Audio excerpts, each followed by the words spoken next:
Assalamualaikum Buya. Waalaikumsalam warahmatullahi wabarakatuh. Di Al-Quran kan ada kandungan sebuah ilmu sains.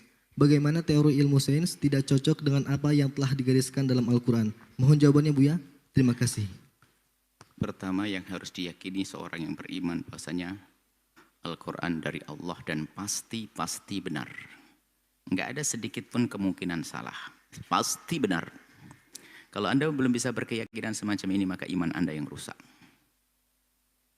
Harus yakin bahasanya Al-Quran pasti benar. Kemudian, bagaimana dengan sains? Penemuan-penemuan baru yang saat ini mungkin kita dengar. Maka jawabannya sama. Jika penemuan ini memang kebenaran yang tidak bisa dibantah, sudah pasti tidak akan bertentangan dengan Al-Quran.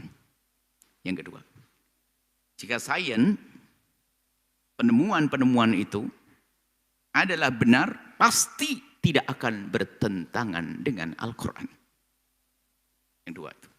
Tiga, jika ternyata ada sains yang bertentangan dengan Al-Quran, ingat, ada dua kemungkinan yang salah. Satu, sainsnya, penemuannya itu yang salah. Maka jangan. Atau pemahaman kita tentang Al-Quran untuk menyesuaikan dengan sains itu salah. Bukan Al-Qurannya yang salah. Ingat. Jika ada penemuan baru kok bertentangan dengan Al-Quran, ingat. Kan sudah tahu rumusnya Al-Quran pasti benar. Berarti mungkin sainsnya ini salah. Penemuan ini salah. Atau ini benar, cuman kita dalam memahami Al-Quran itu salah sehingga menjadi tidak sesuai dengan sains. Ya, yang kedua apa tiga tadi? Tiga ini Pak. Yang keempat, supaya dia rambut, kalau satu dua biar dihafal. Yang keempat, apa yang maka kami himbau yang senang dengan dunianya, mengilmiahkan Al-Quran. Al-Quran sudah sangat ilmiah. Yang mencoba mengilmiahkan sesuatu yang ada dalam Al-Quran, apakah itu mukjizat dan sebagainya, rambu-rambunya tidak boleh keluar dari artinya di sini juga ada rambu-rambunya. Tidak boleh mengilmiahkan ya rambunya tadi. Tidak boleh meyakini sesuatu yang dianggap ilmiah bertentangan dengan Al-Quran. Nggak bisa. Nggak mungkin itu. Ya itu tadi harus kita koreksi kembali. Yang ketiga tadi, penemuan kita yang salah, atau sainsnya tadi salah, penemuan ilmiahnya yang salah, atau ini benar, Al-Quran benar, cuman kita menyambungkannya belum benar. Nah, yang keempat ini lebih penting dari itu semuanya. Membangun keyakinan itu bukan dengan sains. Bukan dengan penemuan. Penemuan-penemuan itu. Sebab kalau membangun keyakinan dengan penemuan, ini bahaya. Di saat penemuan ini adalah salah, nanti langsung berubah. Wah, imannya rusak. Bagaimana kisah dulu orang memahami Al-Quran, ternyata multi makna. Dan karena memang tidak salah. Tinggal siapa yang memahami nanti. Dan pasti sesuai dulu kan Al-Quran, bumi dikatakan bumi datar. Itu dulu sekali. Ilmuwan juga mengatakan bumi datar. Hingga berubah bumi bulat. Apakah ini merubah ayat Allah? Enggak, ayatnya tetap sama kok. Rupanya yang salah penafsirannya. Yang salah penafsiran kita tentang bumi. Dan masih banyak lagi.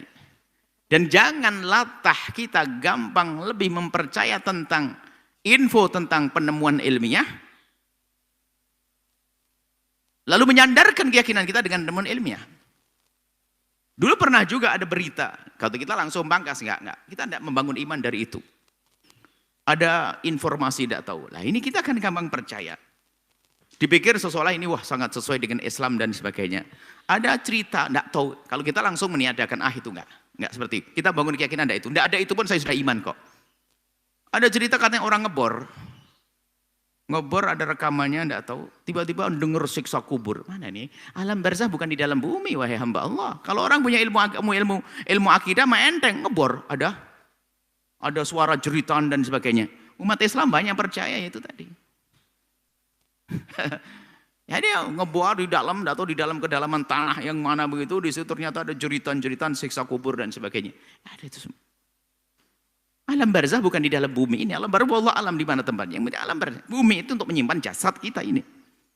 Ditanam karena jasad kita tuh busuk baunya. Harus tanam dalam-dalam lagi. Ya itu. Nah ini banyak. Jadi masalah penemuan baru. Jadi kita boleh, sehingga ada namanya ijaz ilmi, itu akan satu ilmu khusus bagaimana memahami, menafsir Al-Quran sesuai dengan keadaan-keadaan zaman. Itu boleh-boleh saja, tapi jangan sampai kita merubah. Sehingga ada orang berlebihan mengijazkan. Masalah ijaz ilmi itu pemikirannya masalah mengilmiahkan, akhirnya keluar dari syariat. Ya contoh beberapa ada orang mengatakan Isra Mi'rajnya Nabi itu, ya Nabi itu melalui satu proses perubahan kimiawi. Dari nggak mungkin Nabi itu melakukan perjalanan dengan jasadnya itu dia akan kebakar hangus. Ini kan mulai ngaco ini. Sehingga Nabi itu seperti dia mau proses ilmiah, proses kimiawi. Jadi Nabi harus membuat perubahan dalam dirinya sehingga Nabi yang berisra mi'raj adalah menjadi badan cahaya. Wah istilah badan cahaya keren, badan cahaya. Yang belajar ilmu apa? Ilmu tentang yang paling cepat bisa menempuh jarak adalah cahaya, mulai masuk. Iya, badan cahaya. Kalau cahaya dengan cahaya nggak akan bisa hangus. Oh iya, begitu. Nah, dia mulai menafsiri begini nih. Kan mulai mengilmiahkan. Berarti nggak mukjizat lagi dong. Yang menjadi mukjizat Nabi diperjalankan oleh Allah dalam bentuk aslinya dengan badan yang terdiri dari kulit, daging, darah, tapi tidak hangus karena mukjizat. Nabi ini ada orang mencoba berubah menjadi badan cahaya. Coba mengilmiahkan, tapi dalam berapa baris berikutnya dia bingung dia. Setelah menjadikan Nabi badan cahaya, dalam penafsirannya ini orang mau mengilmiahkan apa? Dia mengatakan bahwasanya apa? Kenapa lailam minal harus malam hari? Apa katanya? Karena kalau tidak malam hari ada matahari, radiasi, nanti akan hangus. Loh, tadi sudah jadikan badan cahaya, sekarang bingung lagi hangus. Jadi kalau jadi harus malam hari. Oh, pusing nih. Jadi pengen mengilmiahkan, sudah selesai Isra Mi'raj yang berjalankan Allah. Yang punya matahari, yang punya panas, yang punya jarak yang berjalankan. Jarak enggak berarti, panas matahari enggak berarti. Selesai. Ini mau mengilmiahkan dunia, mau digemari oleh anak-anak muda. Ajib, oh iya, proses perubahan kimiawi. Begini, oh iya betul, badan cahaya. Mana mukjizat? Mana mukjizat? Seperti itu, jadi tolong masalah ilmiah, masalah ini boleh-boleh saja, tapi ingat, harus ada rambu-rambunya dong. Jangan sampai bertentangan dong, berbahaya. Jadi ingat, membangun keimanan bukan dengan penemuan ilmiah.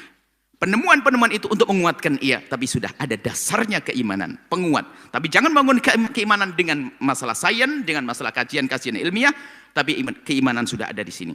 Kalau penemuan-penemuan itu adalah menguatkan sifatnya. Sehingga biarpun ini salah, iman tidak akan goyah. Wallahu a'lam bishawab. Jangan lupa berselawat kepada baginda Nabi Muhammad sallallahu alaihi wa alihi wa sahbihi wasallam.